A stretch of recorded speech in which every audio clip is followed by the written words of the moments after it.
August 25, 1944. The streets of Paris burned as American medic John Hartley, 23, pushed a wheelchair through smoke and rubble. Inside sat Marie Duclos, 19, paralyzed from the waist down after a building collapsed on her hours earlier. Hartley was bleeding, shrapnel in his thigh, orders to evacuate. But he'd made a promise. He'd get her to safety first. Behind them, gunfire. Ahead, 2 more blocks to the field hospital. His Red Cross armband was tied around her arm now. "So they know you're wounded," he'd told her. She couldn't stop crying. He couldn't stop moving. They made it 1 block. Then a German sniper found them. Hartley fell forward, died in the street, hands still gripping the wheelchair. Marie survived. She kept the armband for 50 years, never knowing his full name, until 1994, when she found letters stitched inside the fabric. What she discovered about his family would gen 2 countries. Paris burned on August 25, 1944, but not the way you'd think. The liberation wasn't clean. It was chaos wrapped in glory. The 2nd Armored Division rolled through streets where German snipers still held rooftops, where collaborators fled through alleyways, where buildings collapsed from days of shelling. Rue de Rivoli looked like a graveyard, bodies in the street, smoke hanging thick, the smell of cordite and dust. John Hartley had been a medic for 18 months, shipped to France 3 weeks after D-Day. He'd seen men die in hedgerows, in foxholes, in farmhouses. But Paris was supposed to be different. This was the liberation everyone talked about. Flowers and wine and pretty girls kissing soldiers, except Hartley was bleeding. Shrapnel from a grenade had torn through his left thigh that morning. He'd wrapped it, kept moving. His unit was evacuating casualties to a field hospital 2 blocks south. He should have gone with them. Instead, he heard a voice, faint, calling for help in French. He turned toward a collapsed building and saw her hand reaching through the rubble. Marie Duclos had been hiding in a bookshop basement when the shell hit. The building folded like paper. She woke up trapped under stone and timber, legs pinned, unable to feel anything below her waist. She screamed until her throat bled. No one came. Then, footsteps. Hartley pulled away chunks of concrete with his bare hands, ignoring the pain shooting through his leg. When he finally cleared enough space to see her face, he knew she wasn't walking out of here. Her spine was crushed. He could see it in the way her legs lay at wrong angles, in the way she couldn't move them even when he touched them.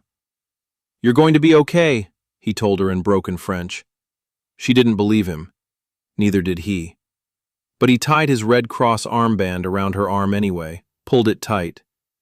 "So they know you're wounded," he said. Marie would remember that phrase for 50 years. 11 minutes later, a sniper's bullet caught Hartley in the chest. He died still holding her hand. By 1994, Marie Duclos was 69, living in a small apartment in Montmartre, widow with 2 grown children. She'd worked as a translator for 40 years, spoke English, German, and Italian. She'd never spoken about August 25, 1944. Too painful. The paralysis had defined her life. Wheelchair-bound since 19, every staircase a barrier, every job interview a rejection. She'd built a life anyway.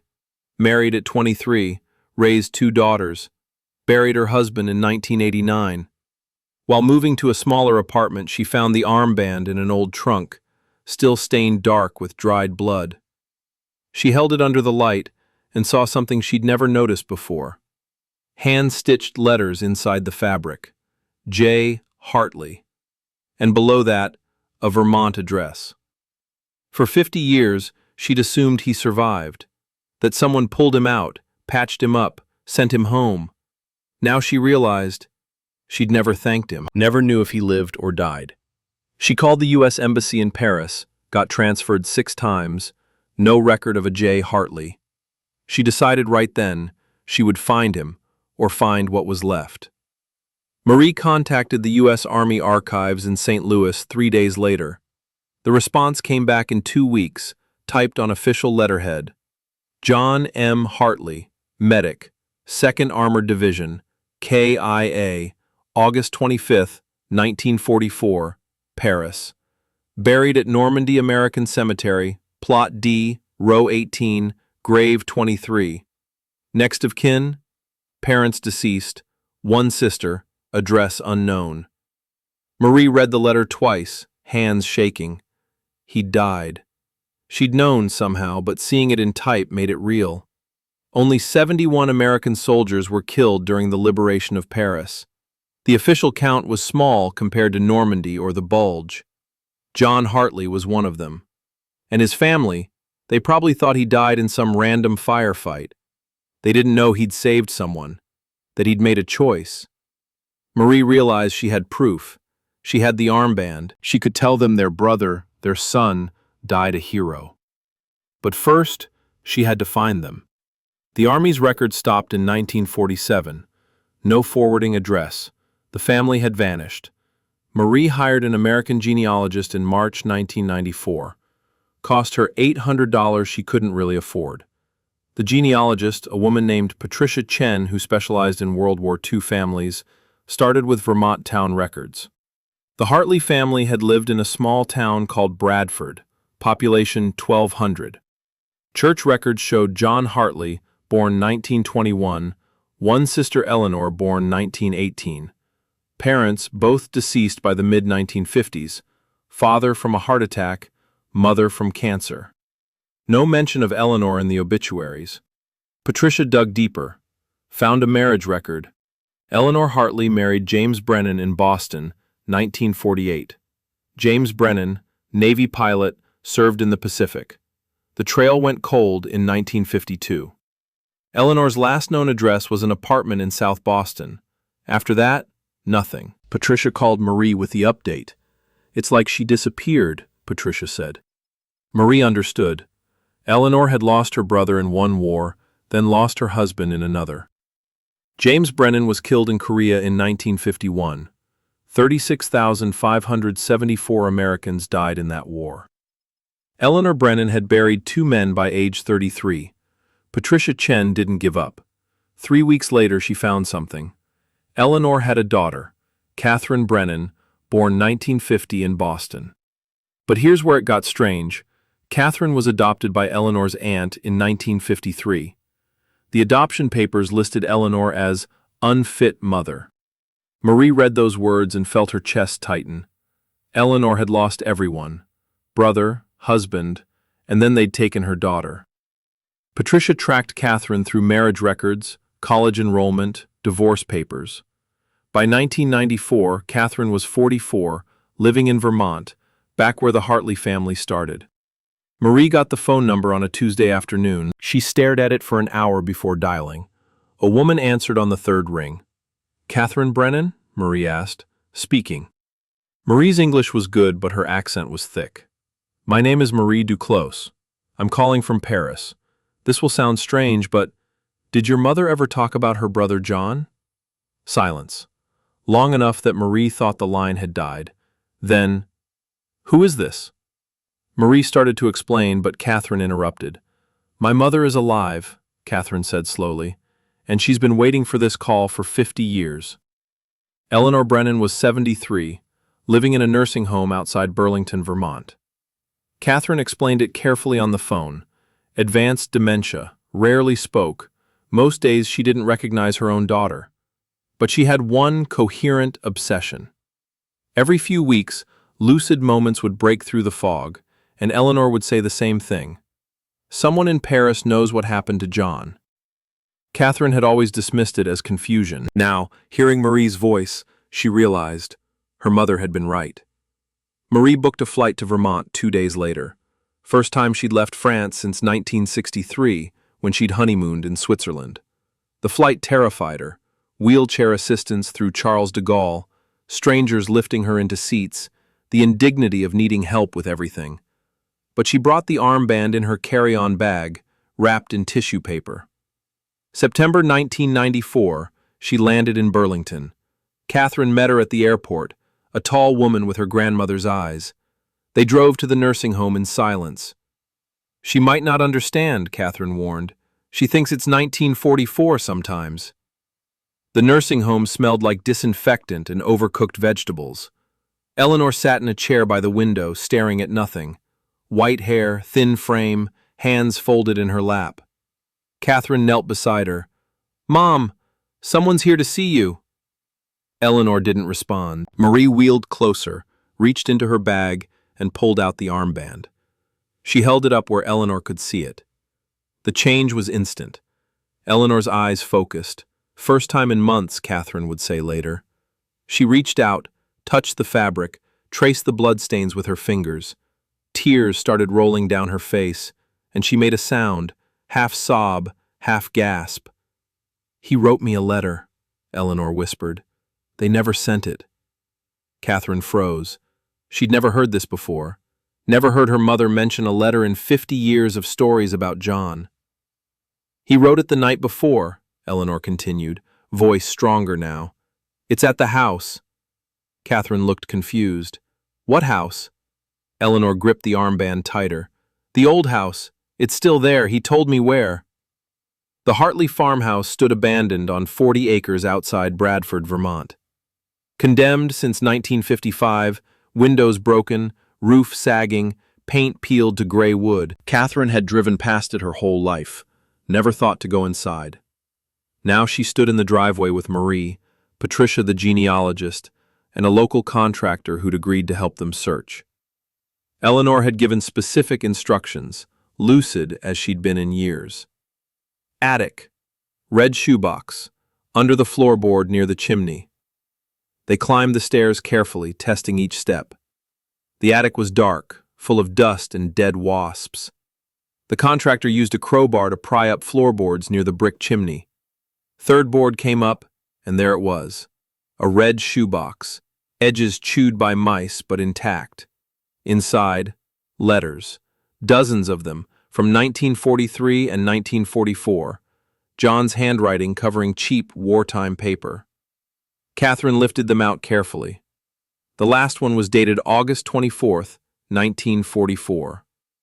One day before he died. Marie's hands shook as Catherine read it aloud. "Eleanor, tomorrow we enter Paris. I can't believe I'm writing this. Paris. The city we always talked about visiting together when the war ended. I wish you were here to see it. But if you're reading this letter, then I'm not coming home. I want you to know, I'm not scared. I made a choice to stay with the medic unit instead of going to officers' school. You always said I should have taken the promotion, but this is where I belong. If I don't make it back, know I did something that mattered. I met a French girl today. Her name is Marie. She's 19, trapped in a basement during shelling. I promised her I'd make sure she survives. That's my job.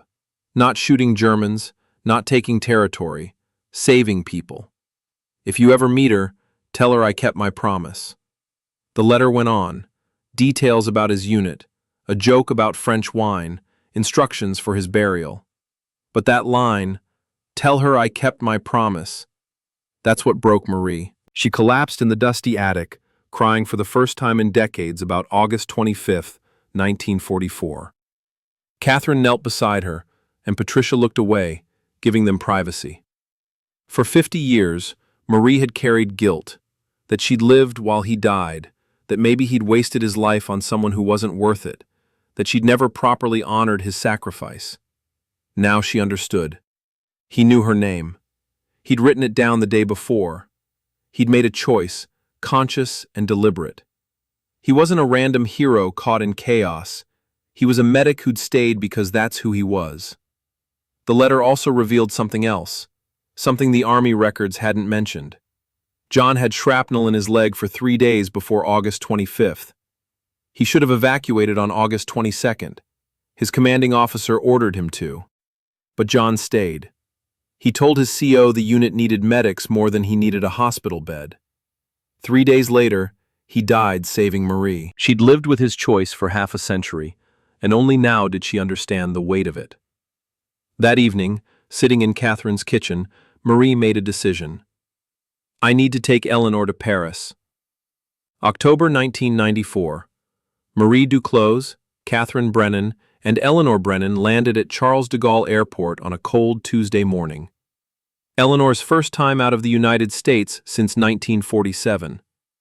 Catherine had argued against it. Her mother's health was fragile. The trip might be too much. But Eleanor insisted. When she was lucid, which happened more often now since seeing the armband, she was clear. I need to see where he died. They took a taxi to Rue de Rivoli. The building had been rebuilt in the 1950s. Modern facade, apartments above, shops below. No trace of the war. But Marie knew exactly where John fell. She'd memorized it in her bones. They stood on the sidewalk, Marie in her wheelchair, Eleanor in hers, Catherine between them. He was here, Marie said, touching the pavement, holding my hand. Eleanor placed flowers on the ground, roses, John's favorite. Catherine read the letter aloud in French, Marie's translation. Passers-by stopped, listened, kept walking. Nobody understood what they were witnessing. Two women, 50 years later, honoring a moment that changed everything. The city of Paris agreed to place a memorial plaque on the building. Small, brass rectangle. Here, medic John Hartley gave his life to save another. August 25, 1944. They visited Normandy American Cemetery the next day. 9,387 white crosses and stars of David spread across perfectly maintained grass overlooking Omaha Beach. John Hartley's grave was in Plot D, row 18, grave 23.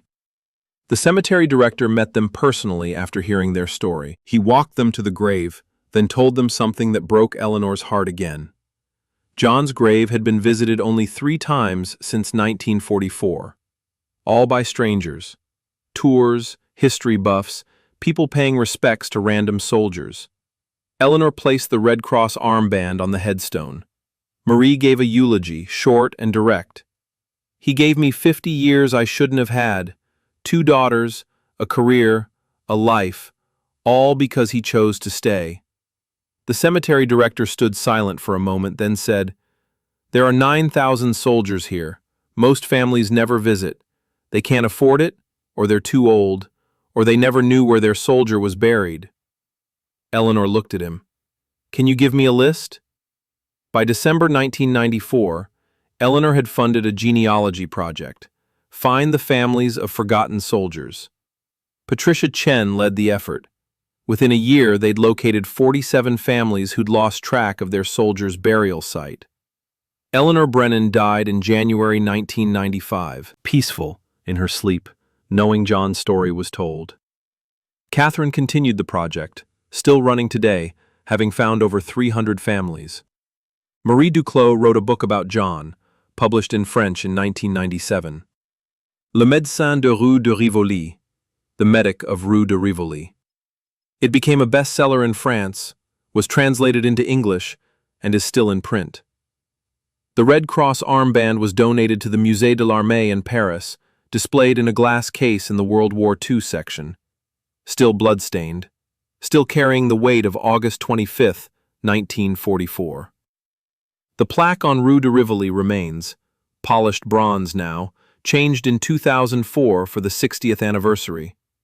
Tourists photograph it. Some ask what it means. Most walk past without noticing. Marie died in 2003 at 78. Buried in Paris, her wheelchair left beside her grave. Catherine visits once a year, brings flowers to both graves.